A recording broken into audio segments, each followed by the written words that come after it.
Avec cette dynamique qui vise à stopper la contrebande dans les trois secteurs de l'or et des trois T, c'est-à-dire étain, tungstène et tantal, la République démocratique du Congo, ce géant et riche pays au cœur de l'Afrique, prend désormais en main le contrôle de ses ressources tant convoitées et pillées par ceux qui en veulent à son intégrité et à sa sécurité.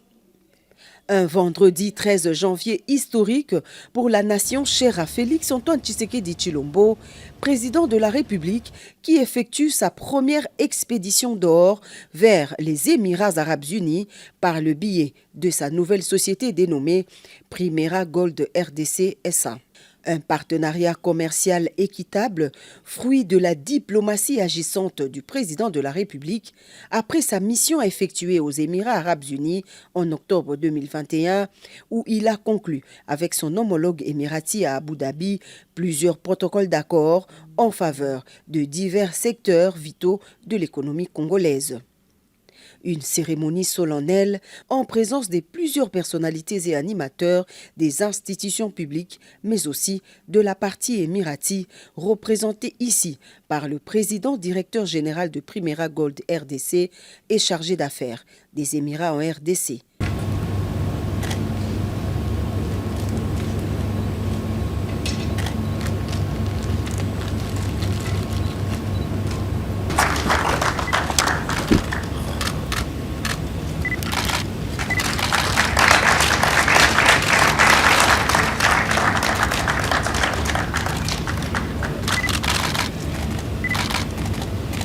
Côté engagement des deux parties, Primera Gold s'engage notamment à mettre en place une chaîne permettant la traçabilité de l'or extrait de façon artisanale en République démocratique du Congo jusqu'à son exportation et sa vente sur le marché international. Aujourd'hui, Primera est un tout, à la fois comptoir d'achat d'or et puis entité de traitement qui va commencer à raffiner l'or d'exploitation artisanale.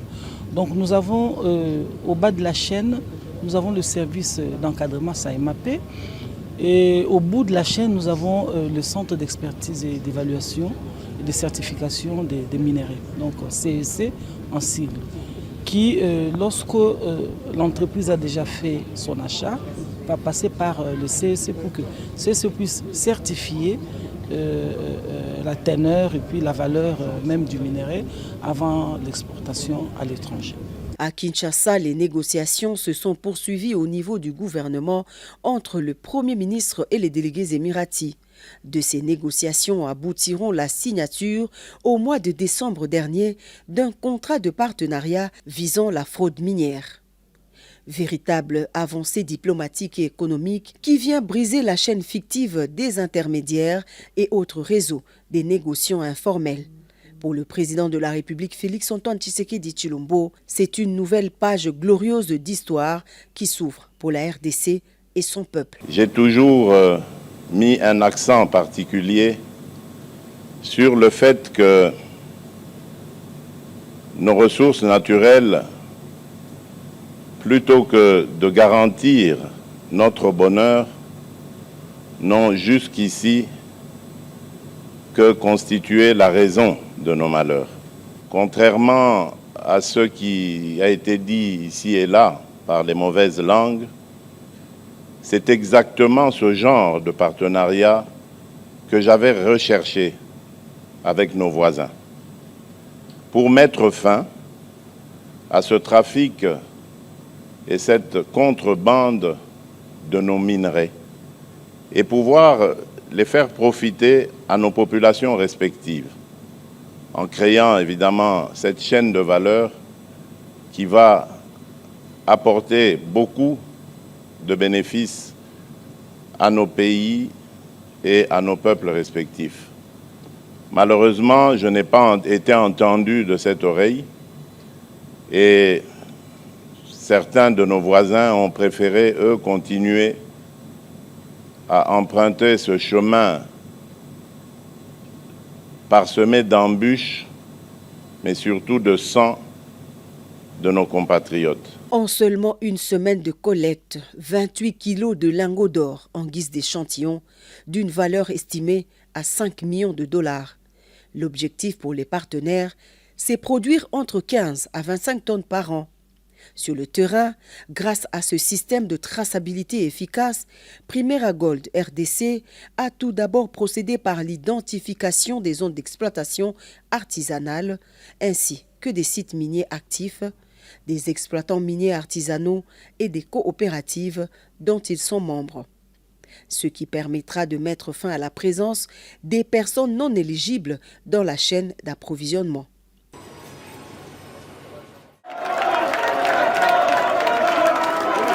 C'est du vrai, les délégations des fédéraux de l'UDPS de l'intérieur, ceux de l'extérieur et de Kinshasa, l'exécutif du parti, la 9e composante de la Convention démocratique, Commission Égalité Hommes et Femmes, et la délégation de l'école du parti, sous la conduite du chef du parti Augustin Kabouya, ont rencontré ce mercredi 11 janvier 2023 la haute autorité des références du parti, le chef de l'État Félix Tshisekedi, qui, en dépit de ses multiples occupations, a tenu à honorer sa parole donnée.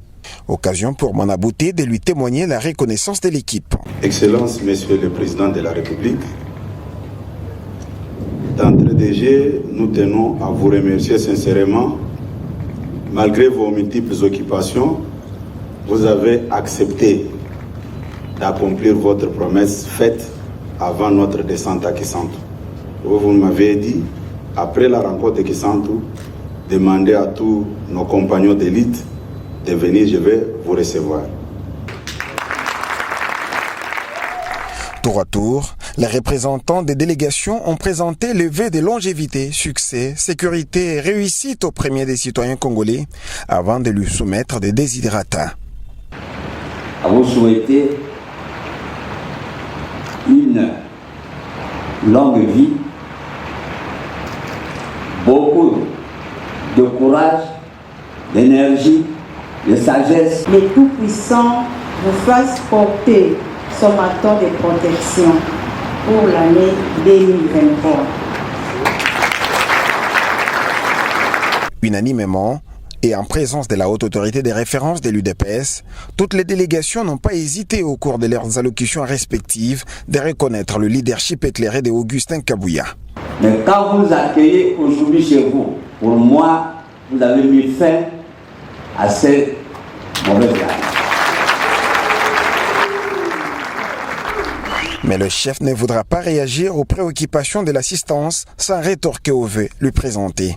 Enfin, à tout seigneur, tout honneur, monsieur le secrétaire général, mesdames et messieurs, combattantes et combattants, avant toute chose, laissez-moi vous retourner aussi, vous réciproquer mes vœux, les meilleurs. Merci beaucoup. Par ailleurs, Félix Tshisekedi, haute autorité des références du parti, s'est dit heureux de constater qu'en dépit de la conjoncture, les siens continuent à croire en lui. Plus encore, ils se sont ligués derrière lui pour la matérialisation de son rêve, qui est celui des pères fondateurs, de voir la RDC, ancien Zaïre, devenir un havre de paix et de démocratie. Même si Fachi sait que le Congo est sauvé à travers notamment sa diplomatie agissante, cela ne lui empêche pas d'exhorter ses hommes à ne pas baisser la garde, car le combat a changé de forme, a martelé celui que les militants du parti au pouvoir ont surnommé Roi Soleil. Les rois soleil, les indouloukables, Lazare ressuscité, Lazare ressuscité.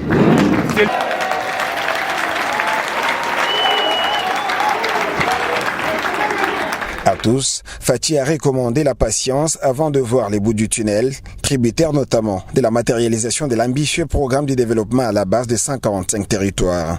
Vous devez savoir que tout membre de l'UDPS ayant bénéficié d'un poste est au service des autres et devra tout mettre en œuvre pour combattre la corruption. C'est en ces termes que Fachi s'est adressé aux mandataires et nouveaux bourgmestres issus de l'UDPS.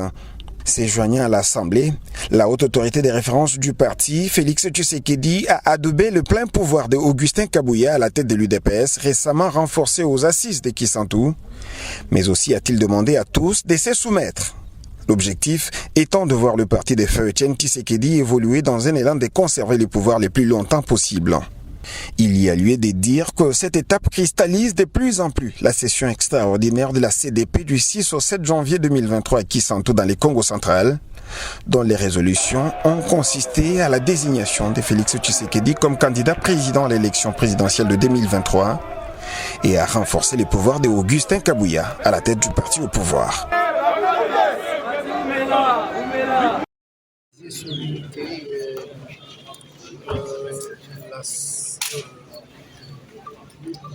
Limiter le perfectionnement du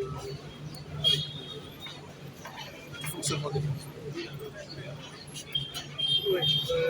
la fraternité et aussi regarder sur la même direction et autour des échanges de vues par rapport à la grande vision de l'immigration.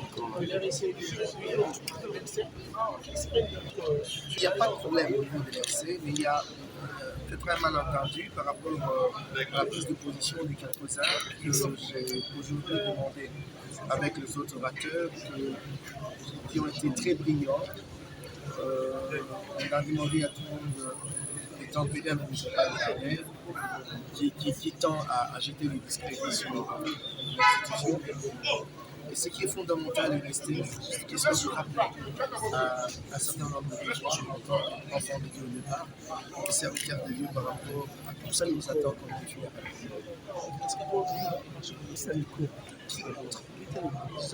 Nous restons dans l'unité. Il y a peut-être un malentendu par rapport à plusieurs organisations qui existeraient, mais il n'y a aucun problème. On n'a pas de gens qui font mal à l'Église pour pouvoir prendre des positions qui déstabilisent totalement leur rue.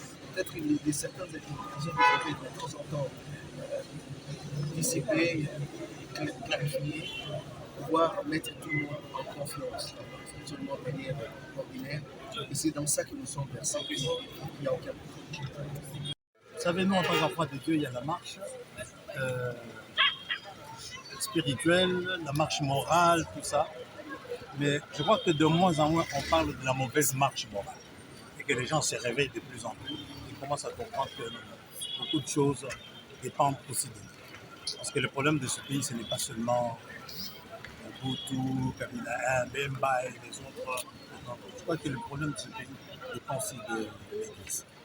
Parce que le niveau de l'Église, c'est le niveau de ceux qui dirigent l'Église. Maintenant, l'état spirituel d'une nation dépend de son Église. Quand l'Église est malade, la spiritualité aussi ne va pas marcher dans la nation. Moi, je crois que ce qu'il faudrait faire, c'est s'identifier. C'est s'identifier aux autres, s'identifier à ceux qui sont là. Même vous-même, si vous êtes là, si vos enfants ne grandissent pas, bien ils grandissent, ils ne peuvent rien faire dans leur vie. C'est que vous ne serez pas confiants. Je crois que ce qu'on peut faire, c'est se retrouver ensemble, s'identifier avec la génération. C'est bon? Des mots, je serai tout malheureux. Il y a parmi les intervenants quelques expressions que je qualifie des questions auxquelles je dois naturellement censé être en mesure de répondre.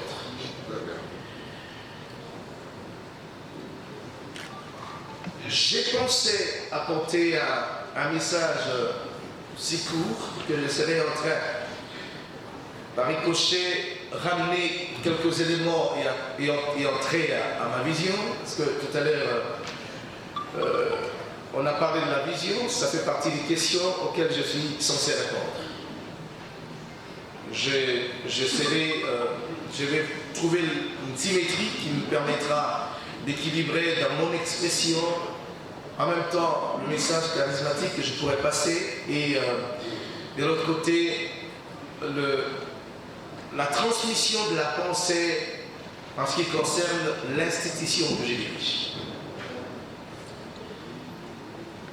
À cela, je demande à ce qu'on m'accorde, à la mesure du possible, 25 petites minutes. Je vais me battre pour que dedans, je trouve de voies et moyens pour passer mon message et surtout d'être compris. Tout à l'heure, j'ai toujours lu la Bible, mais le révérend Jean Bosco m'a révolutionné à un certain moment. Je me suis dit, mais comment je n'ai jamais trouvé ça dans l'Écrit? Donc Moïse n'a pas été compris. Alors je crains aujourd'hui que je ne sois pas compris.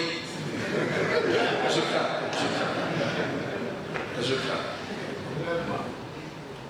Très chers évêques,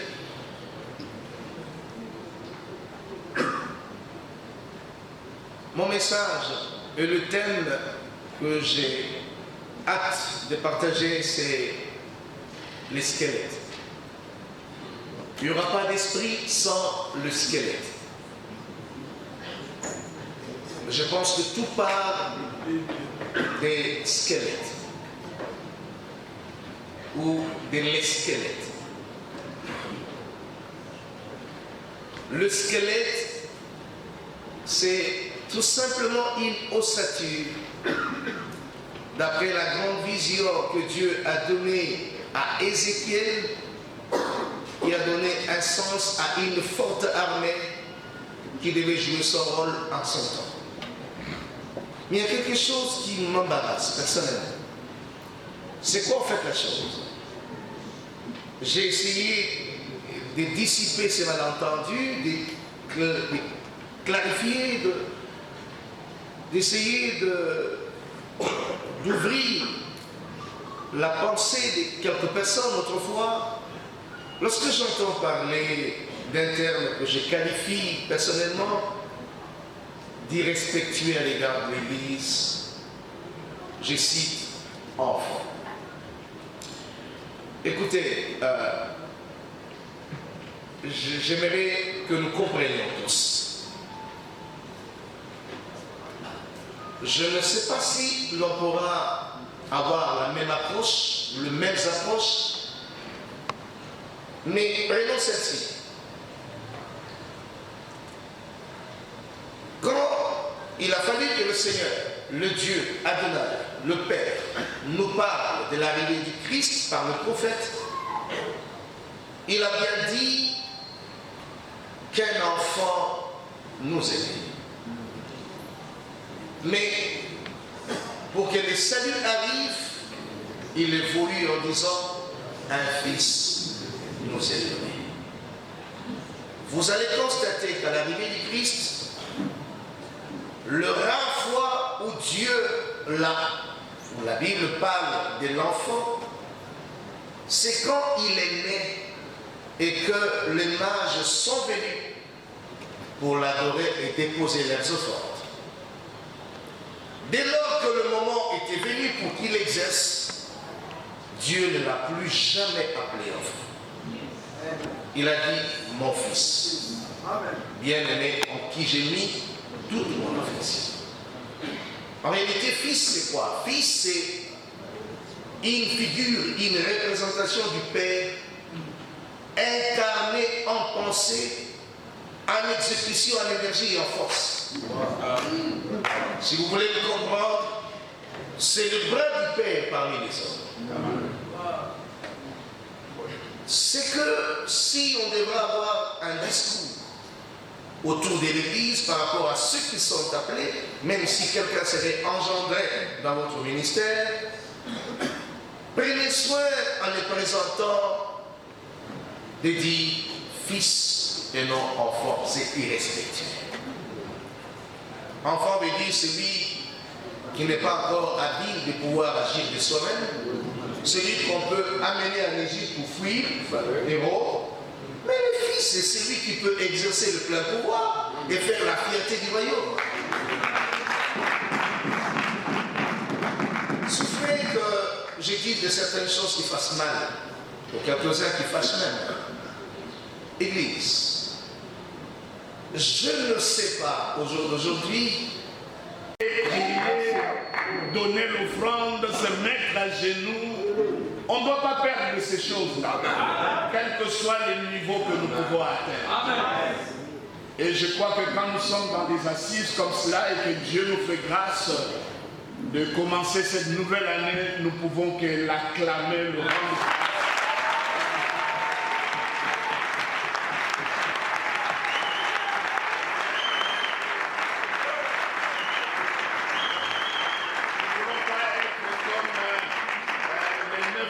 Qui ne sont pas revenus pour rendre grâce. Et Jésus s'inquiète, il dit, mais où sont les neufs? Le 9, c'est ceux qui ont la prétention de croire que ce qui leur arrive, c'est à cause de l'heure. Parce que le seul qui est revenu, c'était un Samaritain, mais tous les 9 Juifs sont partis parce que pour eux, ils prétendaient être des ayants droit.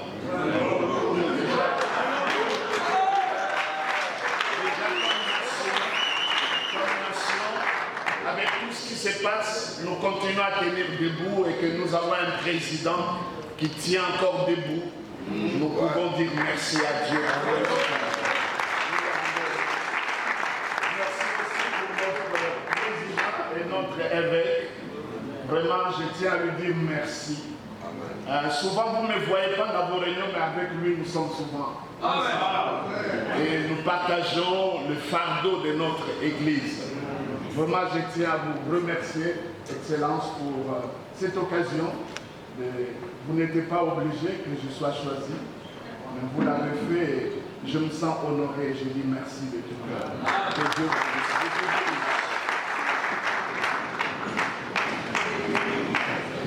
Mais comme je connais très bien, à mon humble avis, les lois spirituelles, je ne pouvais pas me tenir devant vous pour demander pardon.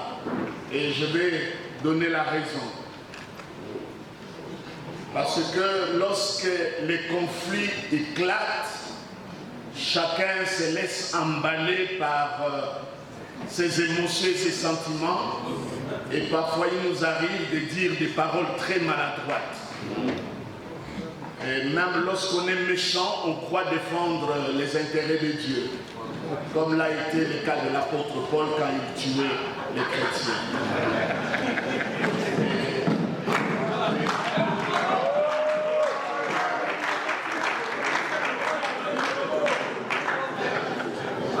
Et je crois que vous savez bien tout ce qui s'est passé avant que nous trouvions l'équilibre que nous avons aujourd'hui. L'accouchement était très douloureux et je passais à la télévision et je faisais mes commentaires que j'estimais tout à fait légitimes, mais au fil du temps j'ai compris que je me suis trompé.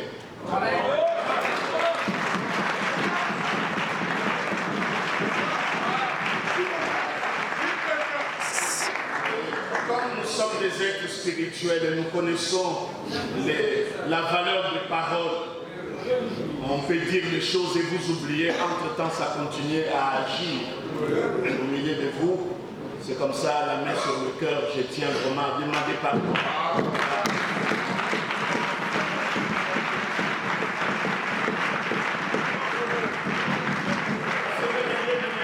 Dans tout ce qu'on peut faire, moi j'ai l'ambition d'aller au ciel.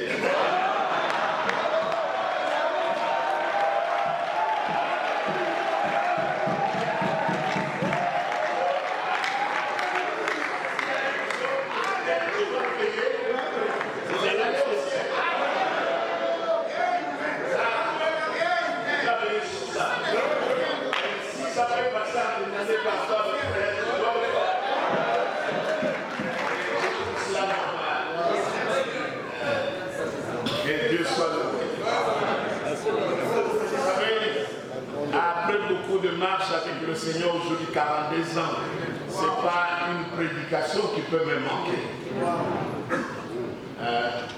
Simplement, la bataille se trouve, qu'est-ce qu'il faut lorsqu'on se trouve dans un cadre pareil, parce que les pasteurs sont les gens les plus difficiles à prêcher, à enseigner. Quand tu parles, chacun est plus difficile, ta doctrine vaut la peine.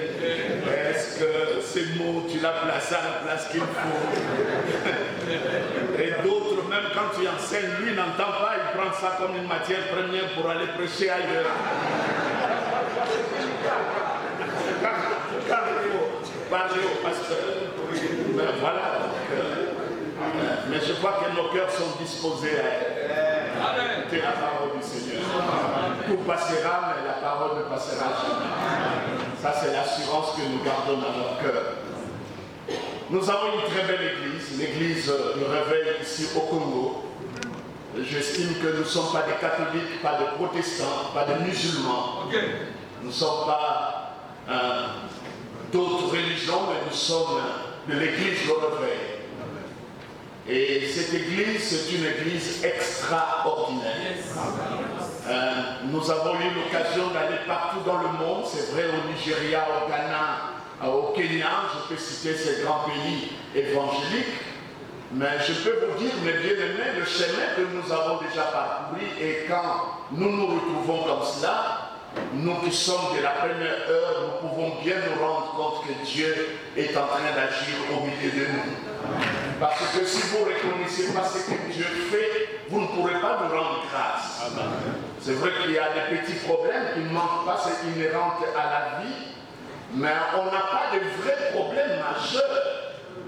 Si vous lisez vraiment l'histoire de l'Église, on n'a pas assez de graves problèmes. Nous avons des problèmes liés à l'âge de notre Église.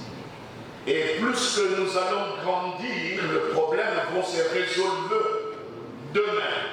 C'est comme ça, il ne faut pas que nous nous emballons lorsqu'il y a des petits conflits ça et là, parce que les conflits sont normaux dans les relations interpersonnelles, mais ce qui est important, c'est la sagesse de régler les conflits.